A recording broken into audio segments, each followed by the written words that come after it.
बिस्मिल्लाहिर्रहमानिर्रहीम, अस्सलाम वालेकुम। पाकिस्तान और दुनिया भर में देखने और सुनने वालों को अब्दुल कादिर का सलाम। आज पाकिस्तान में अदलिया के महाज पर हर थोड़ी देर बाद कोई ना कोई बड़ी डेवलपमेंट हो रही है। आज सुप्रीम कोर्ट से हाई कोर्ट तक, फिर हाई कोर्ट से लोअर कोर्ट्स तक बैक टू बैक कुछ बड़ी खबरें सामने आई हैं, कुछ बड़ी हैपनिंग्स हैं। कहीं नोटिस जारी हो रहे हैं, कहीं वकला मार्च कर रहे हैं, कहीं मुफ्ती सईद साहब भागे फिर रहे हैं अदालतों में। तो ये सारा कुछ क्या हो रहा है, एक एक करके सारी डिटेल आपको बतानी है। सबसे पहले तो सुप्रीम कोर्ट से आपको पता ही है कि पंजाब इंतखाबात के लिए फ़ंड्स फ्राहम ना करने पर सरकारी अफसरान को शोकाज नोटिस जारी हुए। उसके ऊपर मैं अलग से व्लॉग थोड़ी देर पहले अपलोड कर चुका हूँ, डिटेल में बात नहीं करूँगा। अगर आप उसकी तफसील जानना चाहते हैं तो पहले वाला व्लॉग देख लें, मैंने सारे पॉइंट्स के साथ बताया कि अदालत ने क्या क्या ऑर्डर्स जारी किए हैं। फिर कुछ ही देर के बाद चीफ जस्टिस के इख्तियारात महदूद करने वाला जो मुतनाज़ा बिल था, उसके खिलाफ आइनी दरखास्तें समाअत के लिए मुकर्रर कर दी गई हैं। इस बार 3 रुकनी बेंच नहीं बनाया, लार्जर बेंच बनाया गया है और चीफ जस्टिस की सरबराही में 8 रुकनी लार्जर बेंच कल इस केस की समाअत करेगा। मुझे अभी थोड़ी देर पहले पता चला कि इस मुतनाज़े कानून साजी के खिलाफ सुप्रीम कोर्ट जाने वाले जो दरख्वास्त गुजार हैं वो 2 एंकर्स हैं। उनमें से एक का ताल्लुक ARY न्यूज़ से है और एक का बोल से। मुझे तो अभी पता चला, अगर आप लोगों को पहले से पता था तो ज़रा कमेंट सेक्शन में बता दें, वरना उनकी डिटेल मैं कुछ ही देर में आपको बताता हूँ। ये अपडेट्स तो हो गई सुप्रीम कोर्ट के हवाले से। फिर कुछ देर पहले खबर आई कि खैबर पख्तूनख्वा के जो इंतखाबात में ताख़ीर का मामला है, उसके हवाले से जो दरख्वास्त दायर की गई थी पेशावर हाई कोर्ट में, वो दरख्वास्त भी समाअत के लिए मुकर्रर हो गई। यानी सुप्रीम कोर्ट से हाई कोर्ट तक ये 2 अपडेट्स हो गई।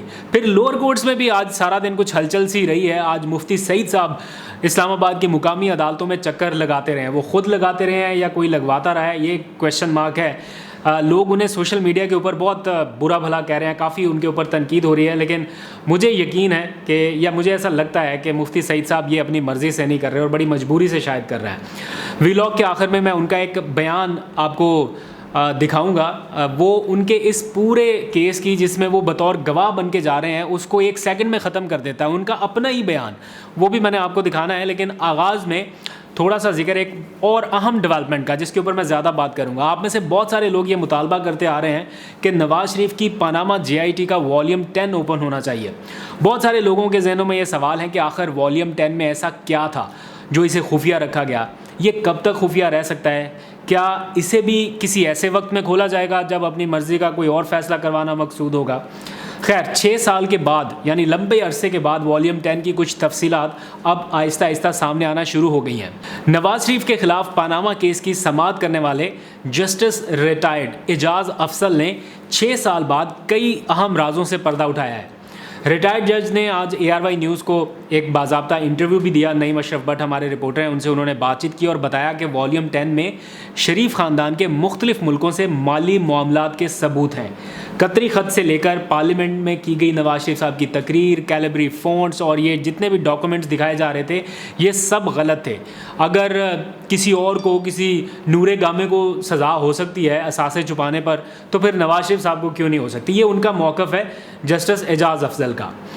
अच्छा, अब आ जाएँ एक मिथ है। कहा जाता है कि जैसे इमरान खान को मौसूल होने वाला धमकिया में साइफ़र, उस तक कुछ ऑफिशियल लोगों को ही एक्सेस थी, यानी कैबिनेट के कुछ लोग जो पढ़ सकते थे या देख सकते थे उस खुफिया ख़त को। उसके सिवा बस 1-2 लोगों तक ही उनमें से वो लेटर जो है वो दिखाया गया था, जिनमें शहीद अरशद शरीफ शामिल है।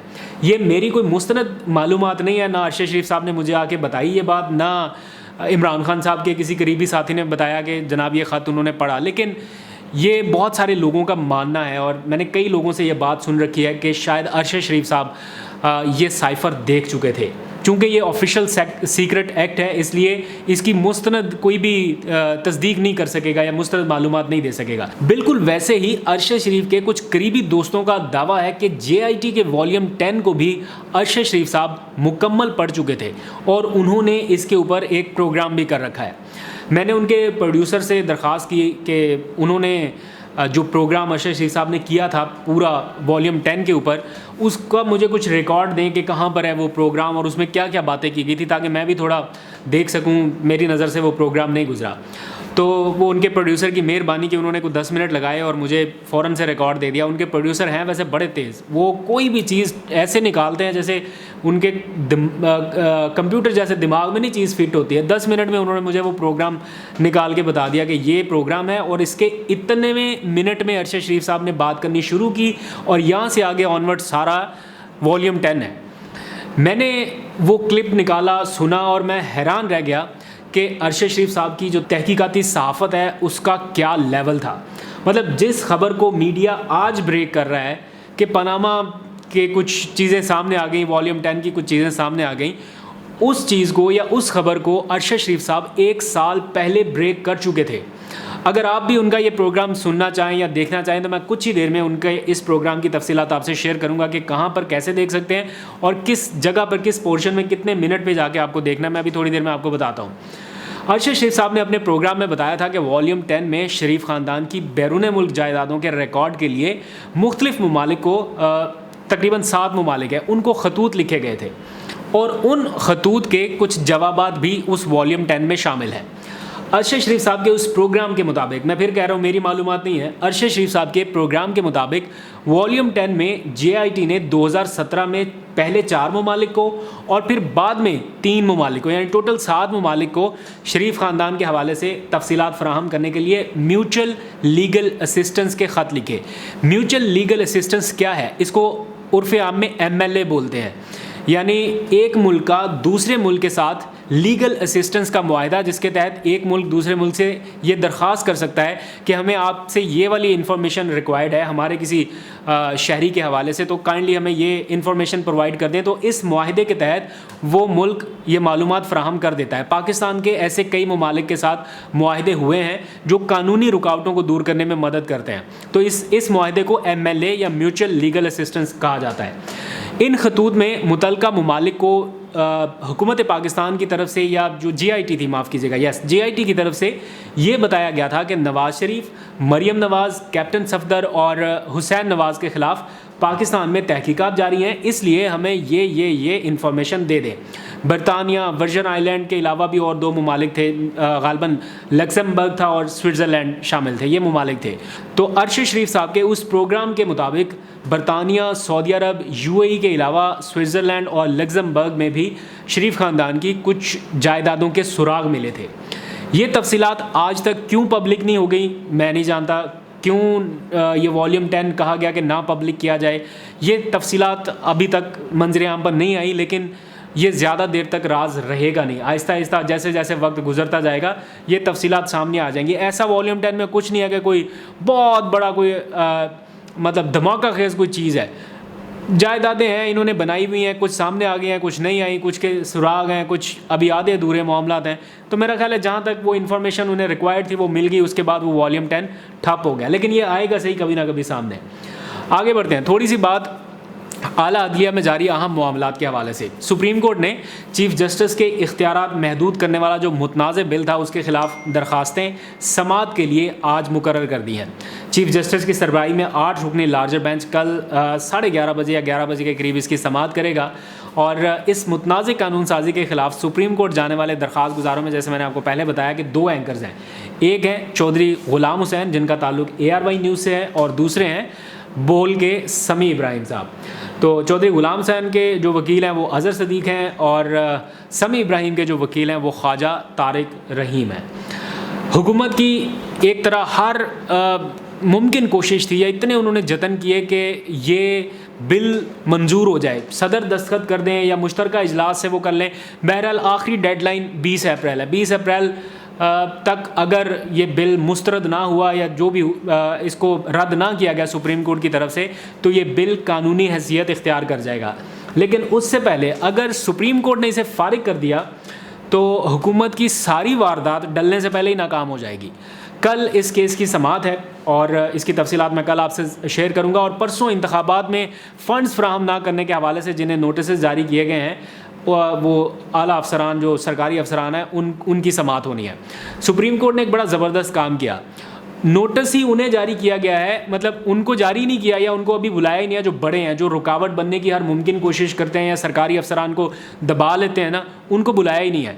डायरेक्ट सरकारी अफसरान को ही कहा गया है मतलब जिन सरकारी अफसरान ने अहकामात पर अमल दरामद करना है, सुप्रीम कोर्ट ने डायरेक्ट उनको बुला लिया कि आप आएँ, क्योंकि हुकूमत तो सरकारी अफसरान को डरा सकती है, दबाव डाल सकती है कि अगर फ़ंड्स जारी किए या अगर सुप्रीम कोर्ट के अहकामात पर अमल दरामद हुआ तो ओहदे से हटा देंगे। मतलब मेरा ये मानना है कि कोई भी सरकारी अफसर खुशी से सुप्रीम कोर्ट के अहकामात की खिलाफ वर्जी नहीं करता होगा। जारी बात है, हुकूमत के कंट्रोल में, हुकूमत ऑर्डर करती होगी, वो आगे से वो बनी बनाई रिपोर्ट दे देते होंगे कि जनाब हमारे पास फ़ंड्स नहीं है, हालांकि उनको पता होगा कि हम फ़ंड्स दे सकते हैं, लेकिन हुकूमत के डर से चुप रहते हैं, कहीं हुकूमत बरतरफ ना कर दे या ओहदे से हटा ना दे या ट्रांसफ़र ना कर दे या कोई सज़ा ना दे दे। लेकिन अगर सुप्रीम कोर्ट उन्हें खुद बुलाकर आर्डर कर दे और उन्हें तहफ़्फ़ुज़ फराहम करे कि ना आपकी नौकरी को ख़तरा है, ना आपको कोई डरा सकेगा, ना आपका कोई ट्रांसफ़र कर सकेगा, इस तरह की कोई सिचुएशन, मुझे नहीं पता ऐसा ही होगा, लेकिन अज्यूम कर रहा हूँ कि अगर कुछ ऐसा हो और उन्हें सख्त सज़ा का डर ना हो तो मेरा नहीं ख्याल कि सरकारी अफसरान मुदाखलत करेंगे। गवर्नर स्टेट बैंक को बुलाकर अगर कहें कि जनाब आप इन चीज़ों को मेक श्योर करें, तो कैसे नहीं वो करेंगे। इस हवाले से आपको जो भी अपडेट होगी वो मैं बताता रहूँगा। थोड़ी सी बात मैंने मुफ्ती सईद साहब के हवाले से करनी है। मुफ्ती सईद साहब कदरे शरीफ आदमी थे या हैं, मैं कुछ कह नहीं सकता उनकी शराफत के हवाले से, जारी बात है दिलों के हाल तो अल्लाह बेहतर जानता है, लेकिन मेरी उनसे कुछ मुलाकातें रही हैं और ये जो मुलाकातें रही हैं वो खालिस्तन इमरान खान साहब के निकाह के हवाले से थी। जब रेहाम खान से हुआ तब भी मुलाकातें रहीं, मैं उनका जो मदरसा है वहाँ पर भी गया, उनके साथ बैठ के खाना भी खाया और मैंने बड़ी कोशिश की उस वक्त कि मैं उनसे कुछ मालूमात हासिल कर सकूँ। ब्रेकिंग न्यूज़ थी ना, तो उन्होंने बड़े अदब से, बड़े तरीके से, सलीके से ये कहा कि ये मेरा और अल्लाह का मामला है, मैं इस बारे में कतअन बात नहीं करूँगा। और फिर ये मैंने अटैम्प्ट एक बार नहीं की, 2-3 बार की और इसके ऊपर ARY न्यूज़ ने एक रिपोर्ट भी बनाई जिसमें वो दिखाते हैं कि मैं माइक लेके मुफ्ती साहब के पीछे हूँ और मुफ्ती साहब सीढ़ियाँ चढ़ के आगे पीछे कभी इधर जा रहे हैं कभी उधर जा रहे हैं और मेरे काबू नहीं आ रहे। गर्ज ये कि मैंने अपनी हर तरह से कोशिश करके देख ली, प्यार से रिक्वेस्ट भी करके देख ली, जो हो सकता था करके देखा। मुफ्ती साहब ने एक लफ्ज़ नहीं बोला और हमारी ब्रेकिंग न्यूज़ नहीं बन सकी। वही मुफ्ती साहब जा के प्रोग्राम्स में बैठ रहे हैं, कभी एक प्रोग्राम में जावेद चौधरी के, फिर दूसरे प्रोग्राम में सलीम साफ़ी के, और जिस प्रोग्राम में उन्होंने जो जैकेट पहनी हुई है, सर्दियों का माहौल है, वही जैकेट, वही वीडियो उनकी आज मंजर आम पर आ रही है। इस वक्त इस्लामाबाद में ना तो इतनी सर्दी है, मैं तो गर्मी से मर गया, आज कोट भी नहीं पहना हुआ। तो इस तरह की सिचुएशन में वो पुराना वीडियो बयान जारी किया गया। और मुफ्ती सईद साहब को अगर आप अदालत में आज चलते हुए आता देखें तो ऐसे लग रहा है कि जैसे कोई गन पॉइंट पे नहीं उनको लेके चल रहा हो, है नहीं, नज़र नहीं आ रहा कुछ भी, लेकिन ऐसा लग रहा है कि किसी बहुत ही ज़्यादा प्रेशर में है। तो मैं जितना उनको समझता हूँ या जितना जान पाया हूँ उसके हिसाब से मैं ये कह रहा हूँ। हो सकता है वो कोई बुग़्ज़ रखते हों या कीना रखते हों इमरान खान साहब के साथ, या कोई मुतालबा उन्होंने किया हो, लेकिन जो मेरी नॉलेज है ऐसी शख्सियत वो है नहीं। तो ये किस दबाव के तहत कर रहे हैं शायद तफसीलात कभी सामने आ जाएँ, लेकिन उन्होंने जिस केस में बतौर गवाह ये बातें की हैं इद्दत की और ये सारा कुछ, आज मुझे किसी ने एक क्लिप उनका भेजा। मैंने जब वो क्लिप सुना तो जिस चीज़ पर वो गवाही दे रहे हैं एग्जैक्ट उसी की नफ़ी वो अपने उसमें क्लिप में अपने ख़िताब में कर रहे हैं। वो किसी मेंबर पे बैठे हुए ख़िताब कर रहे हैं आम लोगों से और कह रहे हैं कि इद्दत के हवाले से जो गवाही है वो औरत की ही मानी जाएगी। अगर औरत ने कह दिया कि वो इद्दत में नहीं थी तो इसका मतलब है वो नहीं थी। वो आप भी ज़रा सुनिए, मैं कुछ ज़्यादा उस पर बात नहीं करता, आप भी 1 मिनट का ये क्लिप है सुन लें तो आपको भी थोड़ा बेहतर आइडिया हो जाएगा। फुक़हा ने लिखा है कि बहुत से अक़वाल ऐसे हैं जिनमें औरत का कौल मोतबर है, बस औरत का कह देना कि मेरी इद्दत गुजर गई, ख़त्म हो गई बात। तो क्लिप आपने सुन लिया, उम्मीद है कि जो अबहाम थे काफ़ी हद तक दूर हो गए होंगे। अरशद शरीफ साहब का वो प्रोग्राम जो मैंने स्टार्ट में कहा था कि अगर आप देखना चाहें उसका लिंक मैं डिस्क्रिप्शन में डाल दूंगा। अभी तक तो मुझे ये ख्याल है कि मैं डाल दूंगा लिंक, अगर भूल जाऊं तो आप लोग कमेंट्स में बताइएगा तो मैं वापस फ़ौरन से उसको एडिट करके पेस्ट कर दूंगा। 21 मिनट से ऑनवर्ड आपने ये प्रोग्राम देखना है, वॉल्यूम 10 वाला। यूट्यूब पर उनका प्रोग्राम पड़ा हुआ है। 21वें मिनट से आगे आप देखेंगे तो आपको पता चलेगा कि अरशद शरीफ साहब ने अपनी तहकीकाती सहाफ़त की पीक पर क्या क्या चीज़ें रिकॉर्ड पर लाई हुई हैं। तो मुझे दीजिए इजाज़त, आज तक के लिए इतना ही। अपना बहुत सा ख्याल रखिए, अल्लाह हाफ़िज़।